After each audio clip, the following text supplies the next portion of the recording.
someone open a gate and then remembered I don't have a gate. So it's not me. Hello, it is so nice to see you. Hi, I'm Sophie. I'm a primary school teacher. I'm currently teaching in the UK. I am currently in lockdown. It is the start of the sixth week. It's Monday today. I've been so productive today.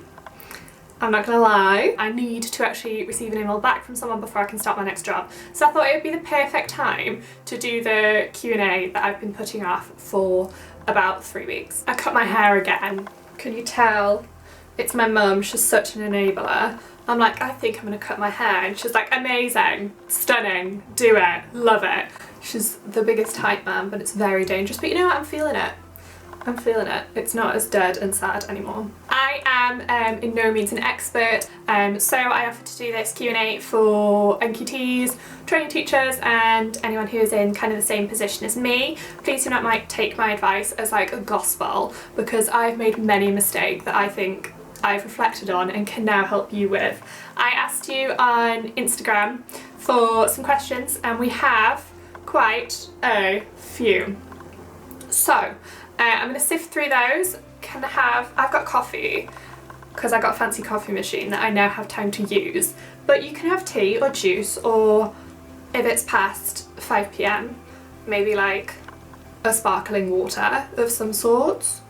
Well, let's go. My first question, when you found out which year group you'd have as an NQT, where did you start with planning? So did you speak to the current teacher or just plan based on the curriculum? When I was an NQT, and I'm still in this school, I'm in a 1.5 form entry school, which means you have a pure class, like a year 3 class, and then you have a split class, which is a 3-4 class, and I had the split class last year. I am very lucky in the sense that I had my mentor, my NQT mentor, and my partner teacher as the year 3 teacher, so she was able to give me some amazing advice, able to tell me what they'd covered last year, and run through the planning with me. I would say my biggest, please do this, like my biggest suggestion is to speak to your mentor, speak to your teacher before you start planning, before you start making. On Instagram and on Twitter I see like these lovely displays and like these wonderful plans for people before they've got a job, and I just kind of think like it's amazing you're doing that, but at the back of my head, like, make sure you can use that and you're not wasting your time. So some schools have specific fonts and ways that displays are set out. Some schools will not want specific displays for planning. Some schools may use schemes, so you don't have to plan or buy specific books that you don't need. Just please chat with your NQT mentor before you start doing everything. They are there to help you, they are there to support you, and they will be more than willing. Everyone was an NQT at some point. I hope that answers that question. It went on a bit of a ramble. Time management. How do you stay on top of your to-do list? I write it down. I was an electronic like calendar person for a little bit and like had an app on my phone, but then I just ignore it and don't use it. The best thing I did was I was given a to-do list from EduBox. I think the Positive Teacher Company also sell one, or you can use the post-it note if you don't want to be fancy, and physically write down the things that you have to do that day. I would definitely say have a cut-off point as well, so I kind of get home and don't work when I'm at home, but then I stay at school longer and that helps me. Do not, please do not be like, I'm not going to leave school until every job ever is finished, because you will sleep there for weeks, maybe months. Like, don't do it. Write it down, split it into chunks, and make sure that you don't fall behind on like your marking, because that's when you're gonna spend your holidays catching up on yourself and think like, I finally have it sorted, and then it's another term. Like, just try and stay on top of it as much as you can. Try and be as organised as you can. Get a planner, get a to-do list. You'll be amazing. Did you find it easy to find a job for your NQT year? I feel for all of the people who are applying for jobs now, I think it's such a weird situation. And especially for experienced teachers, it's so difficult. I have a video all about my applying for job experiences. I was uber picky with the schools that I wanted, but I found the perfect school and I've been so happy there. I would suggest being picky, and if you are finding it difficult, go on supply for a little bit and like peruse the market. Like, you can do it. The world is your oyster. How did you feel on your first day of your NQT year with your first ever class? I have been blessed that the classes I have had so far have literally been angel children, like known for being the best class in the school because they're just so gorgeous. So I've been very lucky. I was still nervous. I still not literally, figuratively, pooped my pants on the first day because I've never been in that situation before. Anytime I had been teaching, I'd been left with the class obviously, but on the first day realising you are the grown-up in this situation, you are responsible for these 35 little friends that you now have, was terrifying. I went home and like slept straight away. Like, it's adrenaline gets you through that day. You've got it. Good luck. What have you found easier and harder about going into your RQT year? We had a switch in headships from my NQT year to my RQT year, so it was a lot of change for everyone. I would say the thing that I found the hardest, and this is so ridiculous, this is like me to a T, is going down to like a regular amount of observations, because in the back of my head I still think like, I'm not good enough to be a teacher, I can't be responsible for this. Like, am I giving them the right education that they need? Like, am I teaching them as well as like they should be taught? So not having those observations was terrifying to me, and not having someone being like, yes, that was good, that's on the right tracks, you know what I mean? Like, not having, I hate being observed. Being observed makes me so anxious, but it's like that reassurance that you're doing okay. I am so lucky that I have amazing partner teachers, so I didn't lose any support. The NQT time, that's what I miss. I miss my afternoon of NQT time so badly. And the Durham County Council job app, it asks for additional information. What do you write? I haven't applied for a job in Durham, so I don't know. I'm trying to think. Is it like, so you've got your person spec.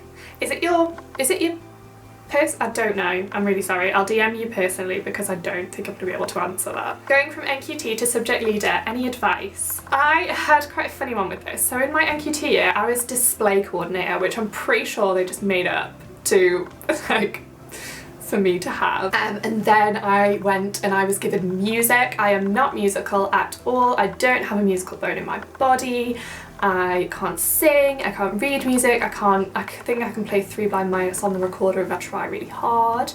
But I was given this subject and I was like, I don't know what to do with it. I have no idea like how to even approach it. And then subjects were swapped around a bit and I now have computing. Obviously, I would say go for, when you are a leader of a subject, you need to be passionate about that subject. If not, you need to research and research and research. I would say liaise with the old subject leader as much as you can. If it is your first time being a subject leader, obviously you should have the support of whoever is on SLT. I am constantly like emailing my head teacher like, is this right? Can I do this? And he's like, yes, but like you need to obviously make sure you're doing it on the right steps. You will have that support there though. So use the support. I will preach that as much as I can. Use the support you are given. Is imposter syndrome something you've ever had to deal with? Every blinking day. Is your RQT year harder than your NQT year? No, my NQT year was more difficult than my RQT year. I think because you literally are thrown in at the deep end. RQT year, you obviously don't have that time, the extra NQT time, but if you are with a supportive team, you should still have that support. And you can get through it. I would definitely say NQT year was harder, but obviously it depends on each person individually. Why did you become a teacher? What's the best thing about being a teacher? You're amazing. Thanks. Thank you. Why did I become a teacher? Because I just think like the opportunity to teach like the next group of little world changers is amazing, and like I can't get over that. I'm also a big kid myself, so like being able to have the opportunity to like learn more and explore more myself is also amazing. I feel like you do learn something new every day. I can't imagine myself doing anything else. The best thing about a teacher, I would say, it's that moment, this is so cliche, but that moment when you're teaching something either one-on-one to a child or to the whole class and they're like, oh, that's it, like I get it now, like, you know, like that brain click. I love that. I love those moments. They make me so happy. How did you find uni, like the assignments? I am a huge geek, a massive geek, so I thrive off it. I love it. Some people obviously don't. Like I literally read journals in my spare time for fun. Like my partner teachers are sick of me being like, I just read this really great journal, because they're like, you are a loser. I found it fun. I found it quite nice. I love the topics I wrote all my assignments on, and the friends I was with were really supportive as well, so they were able to give me some advice on them too. What's important to get to for me? What? Oh, I can't read. What's important for me to get to prepare me for a teaching course at uni?